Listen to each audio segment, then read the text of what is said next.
What is up, everybody? How is it going? This is Kenji, aka NumotTheNummy, back after about a month or so of not filming. We're going to go ahead and bring you another Innistrad Block Draft 8.4 event. Aveston Restored previews are starting up online now, although that doesn't mean we'll be seeing it online for quite a while, or I mean the actual cards in MTGO form in quite a while. So we'll keep bringing you some Innistrad Dark Ascension drafts. Alrighty, so we got our first pack here, and immediately a few cards stand out to me. There's the Hollowhenge Spirit, very nice card. 2/2 for 2, or sorry, 2/2 for 4 flash. When it comes into play, removes a creature from combat. Yeah, that can buy you some time against rebukes and stuff. It actually counters rebukes. There's also Stormbound Geist, another fine flying card. I'm a fan of that card, although it's very offensive, obviously, in that, it can't block creatures that are on the ground. There's also a few other cards like the Kessig Recluse, the Strangleroot Geist, and the Gavony Ironwright. My favorite card out of this pack is going to be the Strangleroot Geist. White is the deepest color out of these three packs, but I definitely like the Geist. I think just because white is the best color to go with at the beginning, and Strangleroot Geist is a little bit too much of a commitment, we're going to go with the Hollowhenge here. See where that leads us. And immediately we have a few choices in the Niblis of the Urn, or the Loyal Cathar. There's also a Niblis of the Breath in the pack, which is a very fine card by itself. 3 mana 2/1s that fly are pretty standard, and then the ability to tap or untap. I guess the Twiddle ability is pretty nice. There's also a Dawn Treader Elk. I like to pair up my white with either black or green, depending. So I think the best card in the pack is probably the Niblis of the Breath, but I'm going to stick with white for now and either take the Urn or the Cathar. And I think I'm going to stick with the Flyers here. Little Cathar is a little bit too intensive right now. We're not sure how heavy we want to be in white, and another Flyer is perfectly fine, and I like doing the aggressive deck, so we'll go ahead and run with that. Alright, third pack is pretty poor. I mean, the best card in here, I guess, is Divination, maybe Black Cat or something. Yeah, this pack is pretty bad. I think I'm just going to stick with either a white card or one of these artifacts here. I guess Warden of the Wall might even be the best card. I mean, this card's not even that great, and it's like the best card in the pack right now. White-blue is certainly a thing, but I don't really like pairing my white with blue. I know you get Feelings of Dread and stuff like that late pack, but that's not something I'm particularly a fan of. But none of these cards are really third pickable, which is quite embarrassing. I think I'm just going to take the Warden here. Keeps me open, it's a solid defender, etc. Ooh, okay, so I think that's a pretty clear signal. Fourth pick, Deranged Outcast. This is one of the best green cards that you can pair with white, especially since in green-white you just get a lot of humans, so you get a lot of value out of the Deranged Outcast. Like if you ever leave up 2 mana, it's really hard for your opponent to attack or block effectively. There's also another Niblis of the Urn. I do like that card, and I do want to take it, but I think seeing a Deranged Outcast fourth pick is good enough for me to jump into the green-white ship. Ooh, and we get quite a few goodies here in the fifth pick as well. There's an Elgod Inquisitor, 2/2 lifelink, puts a 1/1 flying into play when he dies. Kessig Recluse, really nice. Young Wolf is fine. Thraben Heretic's actually very good. And another Loyal Cathar. I'm going to go with the Loyal right here. It's just exactly what I want to be doing. It's aggressive, it's very cheap, and it pairs well with the Deranged Outcast. I think the Kessig Recluse might be a little bit better, but I think I'm going to be heavier white than green, so we'll go ahead and take that. Alrighty, and next pick, nothing too much for us. I mean, Crushing Vines is, I'm fine main decking one. It's more of a sideboard card, but not something I really want to be taking here. I think I'm actually just going to take the Falconwrath Torturer. We know white's going to be one of our main colors, and if we ever do jump out of green, black-white is a very nice color combination, and the Torturer fits really nicely into that archetype. And everything else here is pretty much junk, nothing for us, so I'll go ahead and take the Torturer, see where that leads. But I guess we'll jump right back into the green ship with the Scorned Villager here. Again, there's a sideboard option kind of card, and nothing really else much for us, so I'm happy to pick up the Scorned Villager. Fits nicely with the green-white. And an 8th pick, Gather the Townsfolk. Yeah, that's a nice card. We're going to go ahead and pick that up. Hopefully make some nummy plays with that. Alright, so our initial pack came back to us, and we see the same print run of commons in the few other packs as well. The Hunger of the Howl pack, Break of Day, Divination, and Sanctuary Cat. I've seen quite a few of those. I'm going to go ahead and take the Break of Day here. Hunger of the Howl pack might be a little bit better, but in white-green, you just overload with creatures, so the Break of Day is actually going to benefit, your team a little bit more. I guess I should have taken the the Hunger, because we knew there was a Break of Day and another Howl coming around. I think I don't really want a second Break of Day. I'll go ahead and take a Hollowhenge Beast. I don't actually mind this guy, and he's a fine top end for the green-white decks. Again, nothing here. I'm just going to take the Scourge of the Fields just because we're going to have a lot of humans that could blow us out. I'm not going to play the Sanctuary Cat, so yeah. My apologies for not uploading very frequently recently. Hopefully we can get some more in the next few weeks here.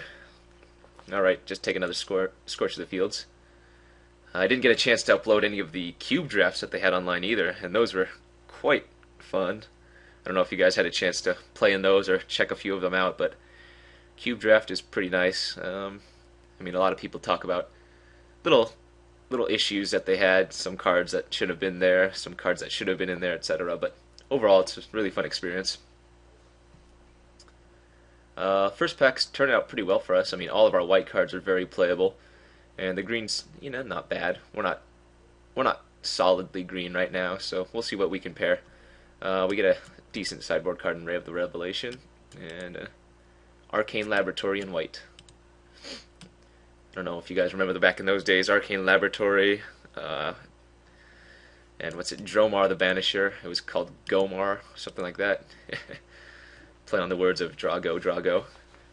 Oh wow, okay, well, we opened up one of my favorite cards in Innistrad. That would be the Geist Honored Monk.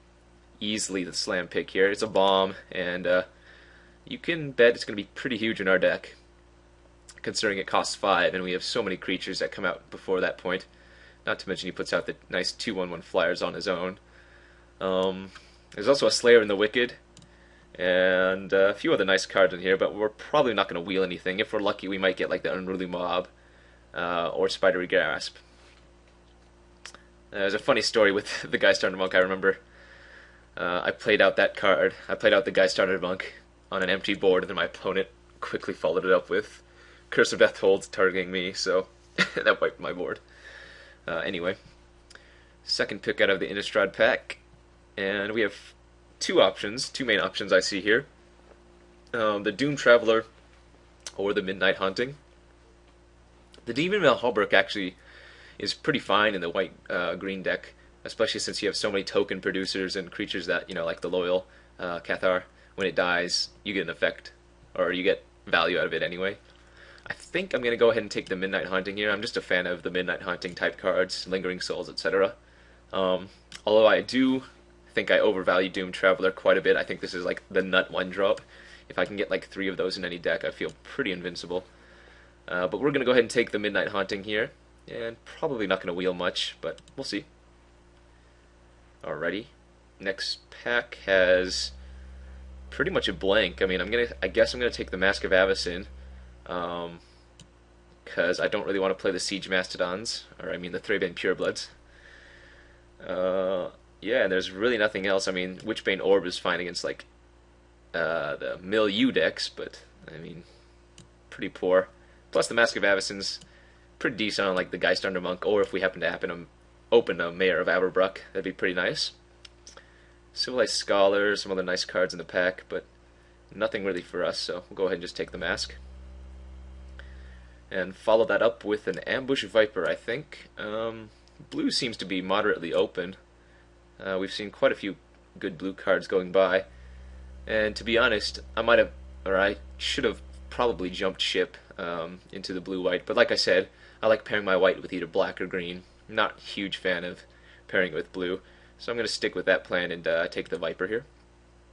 It's aggressive, and it's pretty much what I want to be doing. Speaking of blue, we get like a 5th pick Silent Departure. There's a Lantern Spirit still in the pack. There's also a Victim of Night, although Victim of Night's gone down in my opinion a little bit with the introduction of Dark Ascension. There's just too many targets that it doesn't hit. I think here I'm going to take the Abbey Griffin. I do want a Ranger's Guile eventually, but the Guiles are pretty easy to pick up, and the Abbey Griffin, hey, it's a creature. There's another one if we really wanted. I think here I'm going to take a Somber Walt Spider. I know we already have 2 5-drops, which is actually quite a bit for the green-white deck, but I think we should be okay with that. I mean, the only other option we have is the Abbey Griffin. I'm not going to play the Trepanation Blade. There's also some other nice card, but yeah, you know what, no, I'm just going to go with the Griffin. I don't really like the Spider all that much, and I don't want to be too top-end heavy. This deck is all about the 2 and 3 drops, just aggressively getting in there and then having some combat tricks or Bonds of Faith type cards. And for that reason, I'm going to take a Silver Chase Fox here. Unruly Mob's fine in this type of deck since, like I said before, you just overwhelm them with so many creatures, but the Fox is just utility, and a 2/2 for 2 is always nice. Alright, ooh, Hamlet Captain or Moment of Heroism. Well, I'm going to go with the Captain here. Quite effective in these type of decks, like I said before, just a lot of humans. But that isn't to say I don't want a Moment of Heroism, because I certainly do. Combat tricks are the key type of removal in this type of deck, so hopefully we pick up one eventually. There's also still another Occultist in this pack. Lots of blue floating around, like I said before, but we're just going to go ahead and stick with the green-white. Alright, our pack came back, and the Urgent Exorcism is still here like we thought. Yeah, nothing much else here. I'll go ahead and take that for sideboard purposes. Maybe with all the blue that we're passing, we'll run into some of these spirits, so we can kill them with that. Jeez, Sohalfa Cultist should not be going around this late. Here's the Demon Male Hauberk, so I'm going to go ahead and take that, but too much blue. Too much blue. Oh gosh, another one? Well, I'm not going to play this guy, so I'm just going to take the Occultist here. Somebody's going to have a buttload of Occultists. Alright, I'm not too unhappy about a 12th pick Spare from Evil. This card's actually pretty decent, whether it's in the board or main deck. I mean, there's just so many non-human creatures in this format that you can easily use it to good effect. Probably not playing Word on the Wall. I think we took that like 3rd or something, which is pretty embarrassing, but all the options there were pretty bad anyway. I probably should take the Ghost Quarter just in case we play against one of these non-basic lands, but I'm just going to take the Madness here. Alright, so we already have 18 main deckable playables, although like the Mask and the Spare from Evil, I do like for the sideboard more. But we have quite a few playables already, and we got one more pack to go. And we open a Grimgrin. Well, can't take that unfortunately. But luckily we have an answer to the Grimgrin right in our pack, the Slayer of the Wicked. Go ahead and snatch that up. Too many 4-drops already, but I guess that's okay. Hopefully we can pick up like a Avacyn's Pilgrim or 2 in this pack as well. This pack has quite a few goodies for us. Slayer of the Wicked's good, Chapelgeist is good, Avacyn's Pilgrim's good. Like I said, we're going to take the Slayer and hope something wheels, although it's probably unlikely. There's enough playables in the pack, but we're unlikely to get something back. We'll go ahead and take the Slayer. And what do we get past? Essence of the Wild, eh? Not taking that card. Not a huge fan of that card. Especially since we're going to be a lot heavier white than we are green. This is like a glorified Kindercatch. I mean, sure, sometimes it just takes over the game because you play, you know, another creature and then they can't deal with both of them, but not something I'm a huge fan of. Like, the only cards we can take in here are Spider Grasp, Festerhide Boar, and Smite the Monsters. I'm going to go ahead and take the Spider Grasp. We need some 3-drops. And, like, we have infinite 2-drop creatures, so having a spell that we can cast on turn 3 is going to be nice, and a combat trick is certainly good. So go ahead and take that up. Ooh, followed up with a Butcher's... Oh, man, there's an Avacyn's Pilgrim in here, too. Well, I think I still have to go with the Butcher's Cleaver, just because we have so many humans and we're lacking in the 3-drop slot. But, oh man. Like, Pilgrim along with Traveler's, oh geez, I can't remember that name now. Anyways, the card that gives 2/1/1 counters to travel preparations, that's it. Avacyn's Pilgrim along with travel preparations is like the nutty cards you can have in green-white. But I think Butcher's Cleaver is also quite highly up there. So I'm going to go ahead and go with that. Especially works well with our flyers too. I mean, we might not end up playing the Demon Mail just because we have a Butcher's Cleaver now, but you never know. Hopefully we can get hopefully we can get a Pilgrim at some point. No travel preparations though, we haven't seen any, so. Alright, well this is a pretty easy pick here in the Dark Thicket Wolf. It's one of the best 2-drops in any color. And yeah, if we don't have anything to do on turn 3, then we can, you know, just pump it up. Alright, I think we might have too many equipment cards at this moment, and I don't think Mask of Avacyn is actually going to be doing anything too great for us. The three equipment cost is pretty prohibitive for just a +1/+2. Although it could be a nice sideboard option against removal heavy decks, just because of the hexproof. Not too sure about the Demon Mail yet. We don't have too many great targets, or rather, we don't have too many great ways to combo with it. I guess just the Cathar right now, maybe. Yeah, that's about it. So we'll see. This pack is a pretty easy Prey Upon pick. How's that for a little alliteration? Prey Upon pick. Just nothing else in the pack we really want to take. I mean, Silver Chase Fox, we already have one, and another would be fine, but Prey Upon is removal, and green-white certainly needs that. Beyond Spider spawning and whatnot, yeah, Prey Upon's obviously the pick. And we have the choice between Splinterfright or Festerhide Boar. I'm actually a fan of Splinterfright in green-white, like I said before, and I'll say it again and again. These decks tend to have a ton of creatures, and so Splinterfright can often just come down moderately small, maybe 2/2, 1/1, but he just gets so big so quickly that it's hard for them to deal with. Unfortunately, we don't look like we have that threshold of creatures that I really want to take him in, so I think I might just be forced to take the boar here.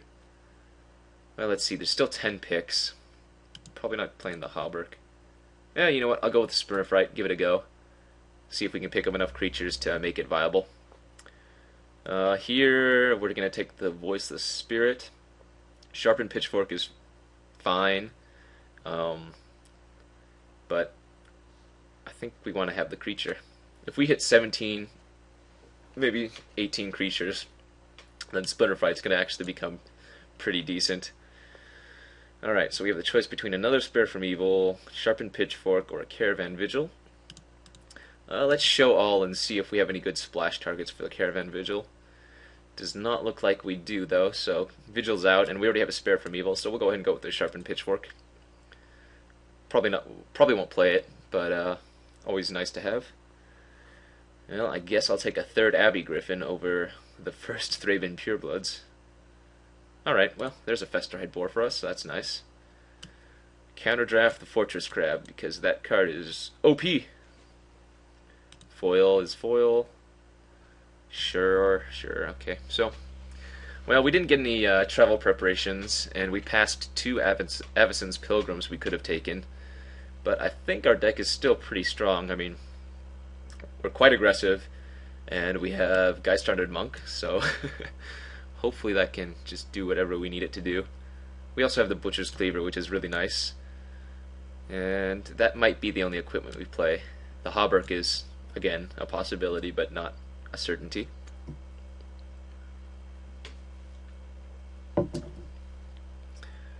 Alrighty, let's see. Ghoul Caller's Belcher. Last few picks here, and then we'll get to deck building.